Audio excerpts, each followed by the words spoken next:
Hello, I'm Ben Wattenberg. Not that long ago, many critics said that America was going to hell in a handbasket. Violent crime rates soared.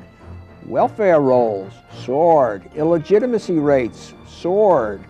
But now, some observers are pointing out that by some very important measures, things are looking better. Crime is way down. Out-of-wedlock teenage pregnancies are way down. The welfare rolls are way down. So, which is it? Is the sky still falling, or is America moving ahead? Joining us to answer these questions are Judge Robert Bork, the John M. Olin Scholar in Legal Studies at the American Enterprise Institute, and the author of Slouching Toward Gomorrah, Modern Liberalism and American Decline. Wendell Primus, the Director of Income Security at the Center for Budget and Policy Priorities and a former official at the U.S. Department of Health and Human Services, and David Whitman, the author of The Optimum Gap, the I'm okay, they're not syndrome, and the myth of American decline. The topic before the House is America turning a corner. This week on Think Tank.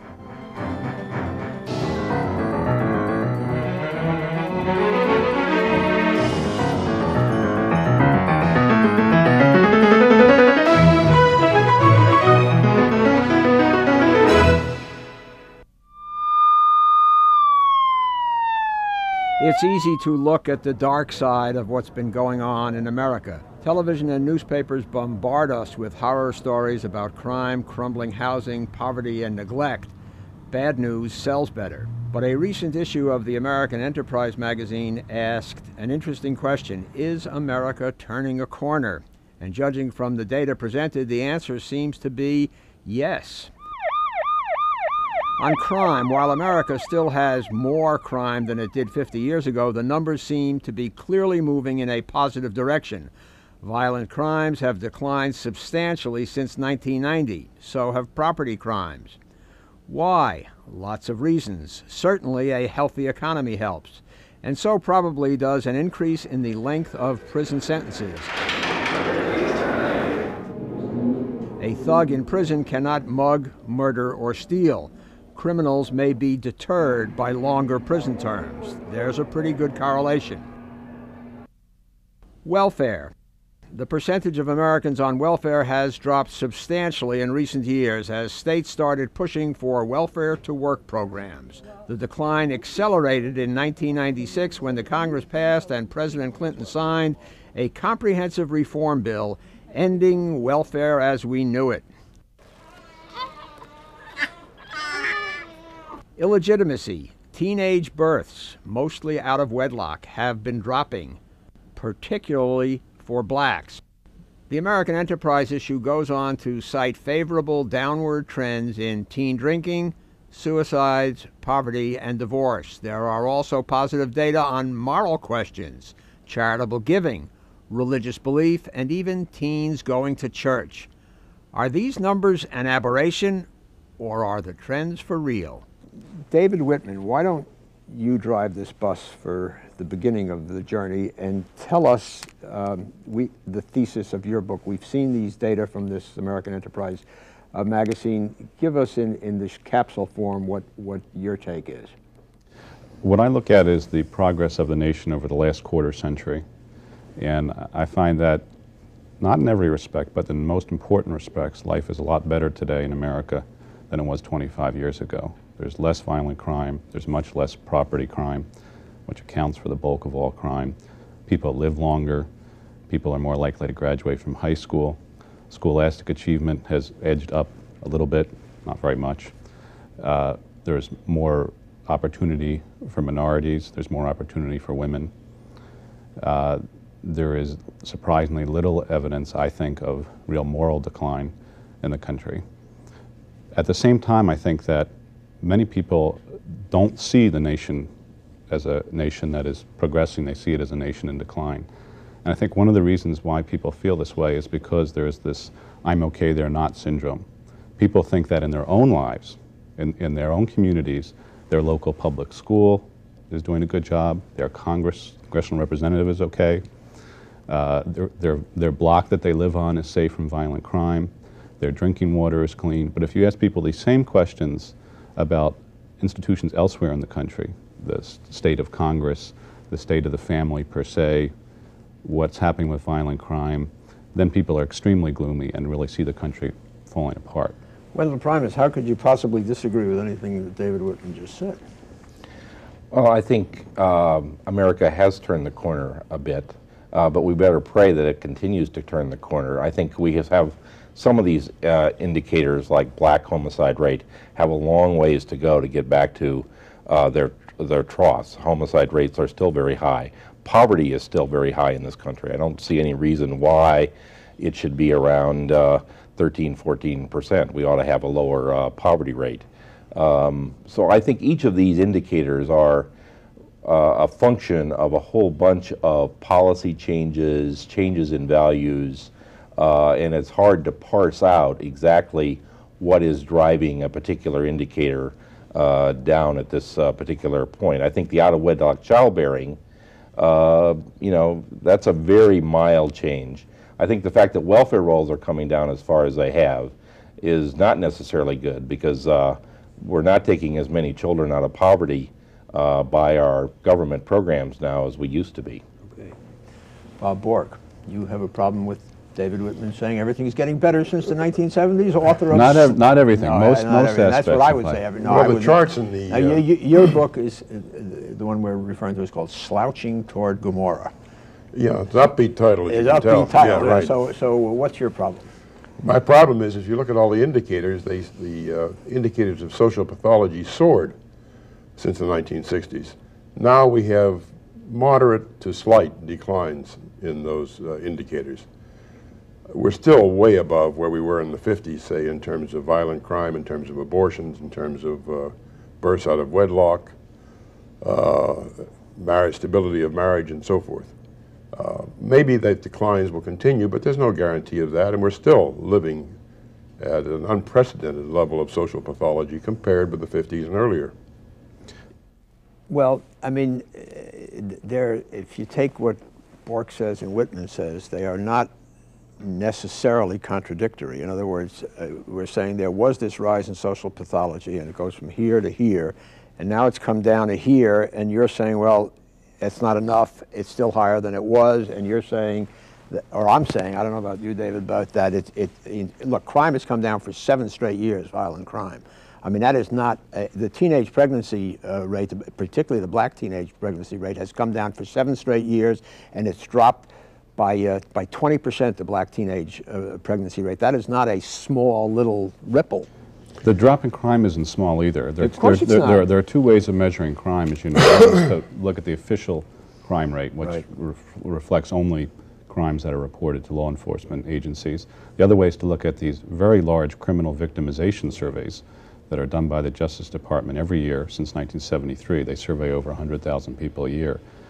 The criminal victimization surveys, which include unreported crimes, show a huge drop in property crime, a drop of 40 or 50% since 1973. And they also showed that the violent crime victimization rate is the lowest it's been since these surveys were started in 1973. The homicide rate is the lowest it's been since 1967. And just anecdotally, if you talk to what used to be called the crime, people who live in New York City, it used to be called one of the great crime capitals.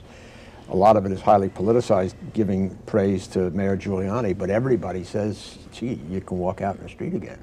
Yeah, well, I mean, clearly the crime rate's come down. Including, I mean, people who hate Giuliani say that now. Yeah, well, the crime rate's probably come down for a couple of reasons, 2 of which I can mention. One is much more effective policing and longer prison sentences, so that we got people locked up who otherwise would be committing crimes. That's good because we're safer. I don't know that it means that the population is any more moral. We just got a bad part of it, more of it in prison. The second thing is that it may be demographic.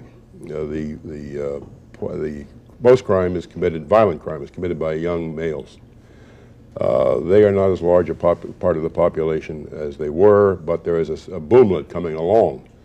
And it has been predicted by some some very respectable social scientists that we will see a quick rise in violent crime when that boomlet hits the proper age. I personally am very dubious, because that boomlet, you would stress the let, not the boom. It's a little tiny demographic ripple. Yes, sir. I also think we can the economy has to take some credit. Again, I've said that this is a function of many things that are going on right now, but the economy, the fact that George Bush raised taxes, I think had something to do with this. We've got our federal budget deficit under control. We raised the earned income tax credit a lot. We made work pay for female-headed households, and they went into the labor force.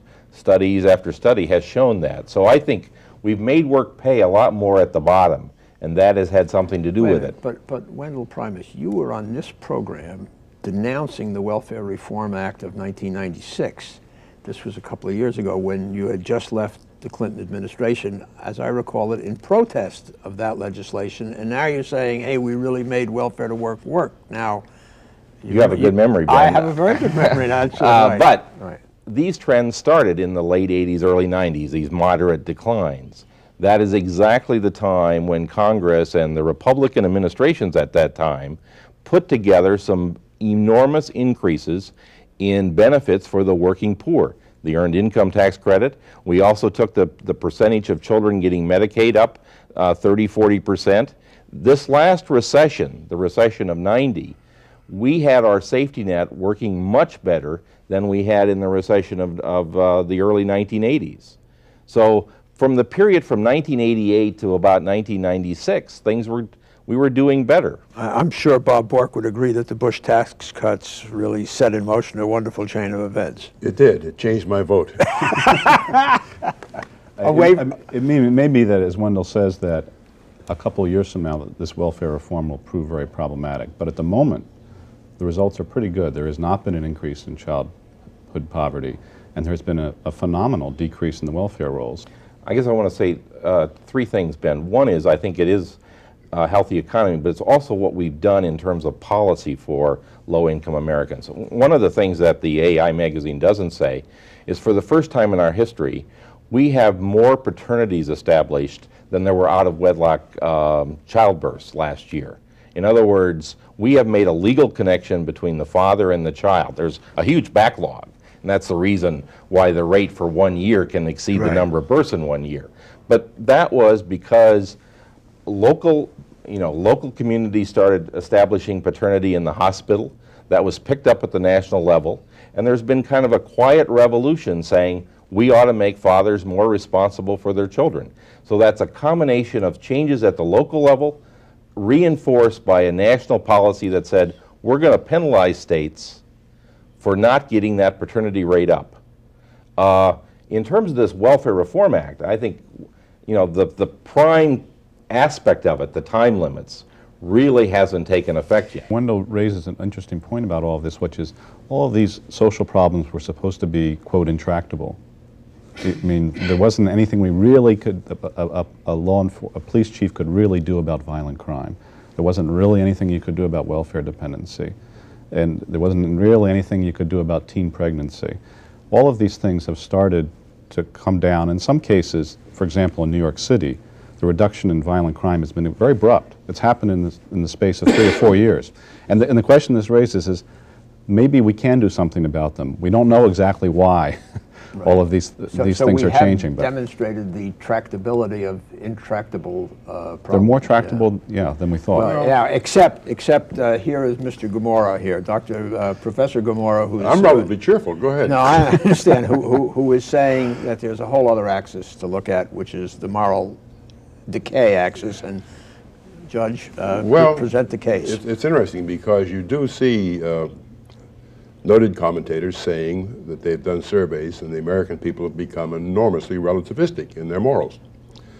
And the Clinton episode is one of the things one might cite. As some commentators have said, what it proves is that perjury in the defense of adultery is no vice, to paraphrase Barry Goldwater. But apparently adultery is just not considered very serious. Another survey shows that people from the age of 18 to 34 are much more permissive about adultery, recreational drug use, recreational sex, and so forth than their elders are. The data I have seen, Bob, is somewhat different. Is that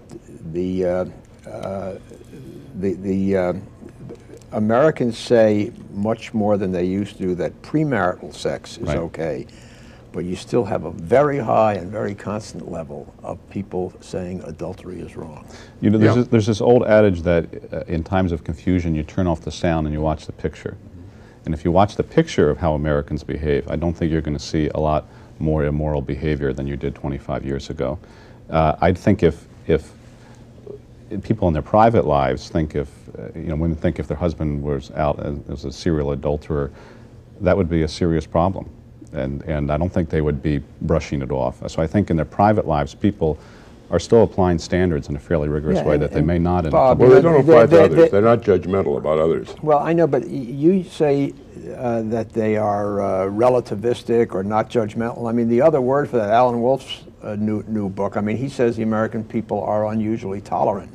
That's another word to describe what you're talking about, that people are saying, you know. That's right. And there are limits to what you ought to tolerate. If you look at these surveys and you would propose that we ought not to tolerate what? Well, we ought not to tolerate the enormous rates of abortion we have. What are we, aborting about a quarter of the next generation? And another third of the next generation, these are figures I picked up recently, will be born out of wedlock and so forth. So that you have a public situation which is not at all good. And it's okay to say Well, but I mean, that the economy is doing well and that some of these things have improved somewhat. Well, the abortion rate is actually, the abortion rate is the lowest it's been since 1975, and the number of abortions in the United States is the lowest it's been since 1978. So people are being more reticent about using abortion than they were. Well, they are. Time during the last couple of they are to decades. some extent. The question is how much of that is demographic. But quite aside from that, it's still much, much higher than it was in our history prior to Roe against Wade. But when it was democratically controlled. Judge Bork, I agree with you that there are things in this country that have gotten worse, and I am not trying to be a Pollyanna out there saying that there are not serious problems in the I'm country. the Pollyanna here. Nor am I Cato the Elder. Or not Cato, right. plenty. One of those Whatever guys. those, right. But I think it's also important that we be very clear about what is the benchmark of comparison. Is it the 1950s? Is it a generation ago, 25 years ago, as I'm talking about? If you go back to the 1950s, there are some things that are worse today. Crime is worse. There's more family breakdown. There's more divorce. There's more children born out of wedlock. All of these things have gotten worse. On the other hand, there are many other things that are important to Americans' lives that have gotten a lot better. We had almost half the black population living under in the segregated South. Mm-hmm. They lived that way by law in the United States. It was a shameful They lived that way in the statement South, yeah. on the status of the nation. Where most of the blacks lived at that time. There was rampant sexism. Women, half the population, were being denied opportunities in the job market. Poverty was much higher than it is today. People's living standards were much worse. See, I think People were much more likely to drop out of high school. And so these are all important things in people's lives, and they also are measurements of progress and decline. See, I think some of those things you talk about women, I think that was a cultural thing. I don't think it was actual oppression, but we can pass that. The fact is, if you start in the 1970s and measure to today, things don't look as bad as they might look, because these pathologies started in the 60s, and they were already well underway and climbing in the 70s. So that you have to go back to something like the 50s to measure where we are. And I think our violent crime rate, our abortion rate, our births out of wedlock rate, our et cetera, are all far higher than they've ever been before in our history. You know, rather than saying America is more tolerant, you could also say America is more forgiving. I mean, you know, let him without sin throw the first stone. Yeah, I mean, I you know, even the religious community is divided about, you know, the president's actions, and at some point, you know, I think you have to recognize that America recognizes that each one of us have some skeletons in our closet. You know, we've made mistakes, and the question is, what do you do now nationally? When you say let him who's without sin cast the first stone, if that were a relevant remark, I happen to think it was one of the most magnificent irrelevancies because it has nothing to do with throwing stones, you would do away with the entire criminal justice system. Since none of us are without sin, we can't judge or punish others. No, I don't think that follows at all. Well, that's from that quotation, but The fact is, we talk about forgiveness is fine, but I don't want to discuss the president. Well, I would like to, but this isn't, strictly speaking, relevant to this program. The fact is that if you say you forgive all kinds of behavior that used to be regarded as pathological or aberrational, then you can call it forgiveness, but it's also relativistic. This is Senator Moynihan's case of defining deviancy down, that we have made normal and acceptable what didn't used to be normal and acceptable, and now you have a whole section in your book about moral decay, is that right? That's right. And again, I come back to this point of look at what Americans do, not just what they say or think. If you look at the studies that have been done on how much students cheat in high school and in college, if you look at how many people voluntarily pay their taxes to the IRS, if you look at crime rates, violent crime, property crime, how much people steal, again, over the last quarter century, all of these things have either gotten better or not gotten worse. If you look at people's involvement in church and their commitment to spiritual life, there's very little evidence, if any, of any kind of decline in the last quarter century. So on the measurements of how people actually act, how they behave, how often they attend church and so on, there's much less evidence than you might think that there's any kind of moral decline in the country. And there's in fact an article written by a pollster named Everett Carl Ladd called The Myth of Moral Decline that came out a couple years ago that pointed out some of these very same statistics. If you look at how much people give to charity, people are giving a lot more money to charity today than they did 25 years ago. Let me make the full new paradigm case here. The idea that we've triumphed in the Cold War, that the whole world is looking now toward market capitalism, which I know is an idea that you like, that we are the #1 scientific, technological, linguistic, demographic, most any index you choose to look at, the united cultural power in the world. And you're sitting there sort of like that old, who was that Al Cap character? Joe Bazooka. Yeah, with the cloud over his head, right. And, no. Wake up and see the sunshine. I don't know why you think that the fact that we have this technological advance bears directly upon our moral condition. It doesn't. You can have a highly technical, immoral society. And you think we have an immoral society? I think the indicators are bad. I'm not ready to say that the entire society is immoral. There are lots of intact families. There are lots of families that are raising their children with proper values.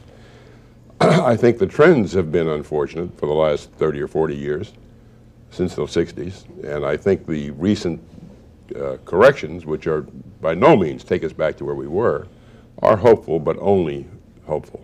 We are running out of time. Let me just ask a little round robin at the end. Let's just fast forward the clock a decade from now. Will this apparent uptick that we've seen in the last 5, 6, 7 years at least, I think we're sort of agreed on that, will that continue? Will the good times roll? David Whitman. In the long run, I'm an optimist. I'm not saying that everything will get better continually, but I think if you look at the society over a long period of time, you see a lot of progress, and I think that will continue.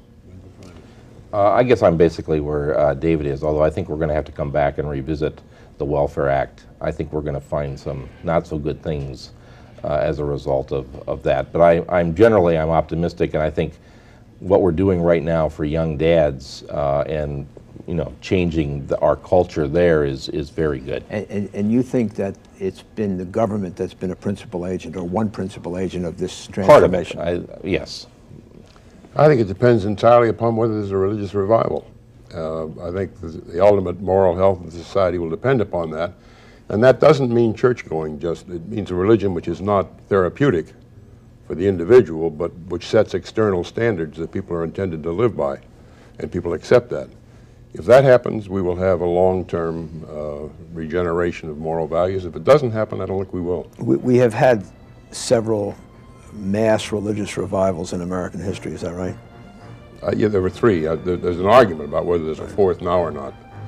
Okay, thank you, Judge Robert Bork, David Whitman, and Wendell Primus, and thank you. For Think Tank, I'm Ben Wattenberg. We at Think Tank depend on your views to make our show better. Please send your questions and comments to New River Media, 1150 17th Street Northwest, Washington, D.C. 20036, or email us at thinktank@pbs.org. To learn more about Think Tank, visit PBS online at www.pbs.org. And please let us know where you watch Think Tank.